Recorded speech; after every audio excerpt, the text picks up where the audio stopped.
Welcome to This Explainer. Today, we're diving into what is honestly the ultimate paradox of our existence. Think about it. We are completely, utterly dependent on this transparent, odorless, and totally tasteless substance that we barely even notice in our day-to-day lives. I mean, it's just the quiet backdrop to absolutely everything we do, right up until the exact moment we're thirsty. And then, boom, it is literally the only thing in the universe that matters. So, I want you to completely reframe how you think about that glass of water sitting on your desk right now. It is not just some basic commodity. Actually, it's an incredibly ancient, continuously recycled asset. It's essentially a highly specific molecular technology hiding right in plain sight, acting as the fundamental architect of all biological and geological processes on Earth.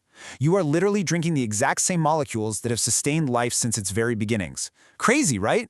Moving right into Section 1, the magic of the V, or the molecular architecture of resource stability. To really understand how this liquid moves mountains, feeds forests, and powers our entire global industry, we've got to start way down at the microscopic atomic level. And it all kicks off with this highly specific, almost magical constant, 104.5. At the atomic level, water, or H2O, features this really unique asymmetrical V-shaped architecture. Basically, the two hydrogen atoms huddled together on one side of the central oxygen atom at an angle of roughly 104.5 degrees. And that tiny little geometric detail, it creates a highly polar molecule, which changes absolutely everything. But wait, there's another incredible magic number we need to talk about. 4. Specifically, 4 degrees Celsius. This is the exact temperature where water reaches its absolute maximum density. Now, in standard physics, solids are usually denser than liquids. But water? Water has this built-in, life-saving physical glitch. As it cools past 4 degrees, heading down toward its freezing point at 0, the molecules actually arrange themselves into a crystal lattice that takes up way more space. Okay, so how do these constants actually dictate everything around us? Well, that 104.5-degree angle gives water what we call polarity. This means the molecule acts just like a microscopic magnet with distinct positive and negative ends. That polarity creates hydrogen bonds, basically a molecular glue that gives water its super high surface tension. Meanwhile, that 4-degree constant creates the density anomaly. It's that glitch I just mentioned, and it ensures that ice floats. If ice sank instead, our lakes and oceans would freeze solid from the bottom up, triggering a total planetary collapse of our thermal balance and literally destroying all aquatic ecosystems. No way we'd survive that. That intense polarity is exactly what makes water the universal solvent. It's the ultimate bridge between natural biology and heavy manufacturing. Just think about the stark contrast here. In nature, this magnetic pull allows a plant's roots to easily dissolve and extract essential minerals right out of the soil. But then, on the industrial side, it's the exact same mechanism that allows a massive factory to emulsify and wash away waste during high-precision equipment cleaning. It's incredibly versatile. Which brings us to Section 2, our biological aquarium focusing on the human physiological infrastructure. Scaling up from those microscopic molecules, let's take a look at the human workforce. As resource strategists, we kind of have to view the human body functionally. Think of it as a very carefully curated biological aquarium. When you look at human body weight, water makes up roughly 60 to 70% of the total. Think about that for a second. We are literally more water than solid mass.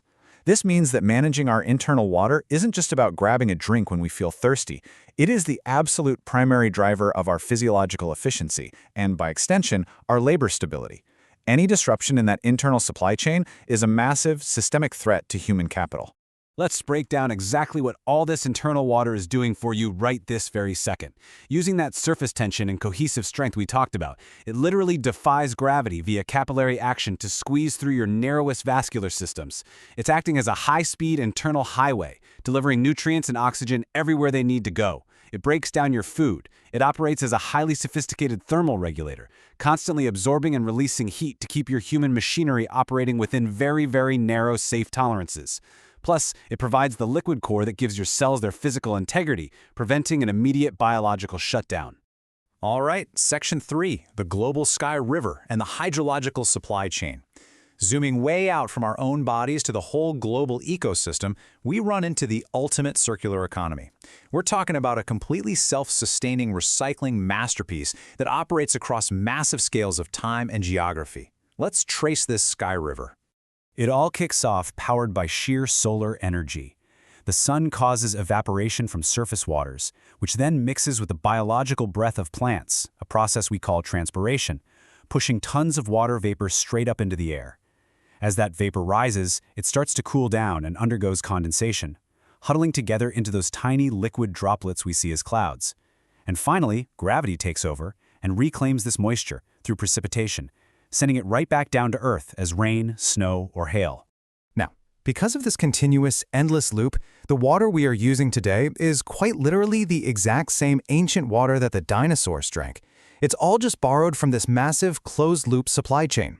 The mountains, the trees, the rivers, the sun, they're all interacting in this delicate, continuous dance that recycles those ancient molecules over and over and over again. Once it hits the surface, that water takes one of two strategic paths. First, there's infiltration. This is the downward percolation through soil and rock layers that replenishes our deep groundwater reservoirs. And let me tell you, that is absolutely vital for long-term drought resilience. Then you have runoff. That's the surface flow feeding our rivers and lakes. Runoff provides the immediate, highly accessible volume of water that we desperately need for daily municipal use and high-volume industrial processes.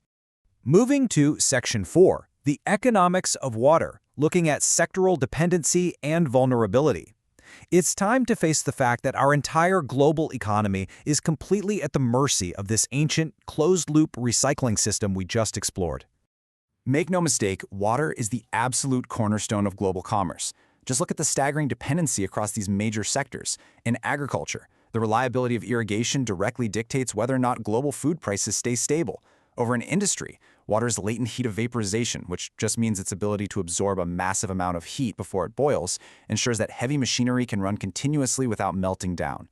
In the energy sector, it's a kinetic powerhouse driving massive hydroelectric grids.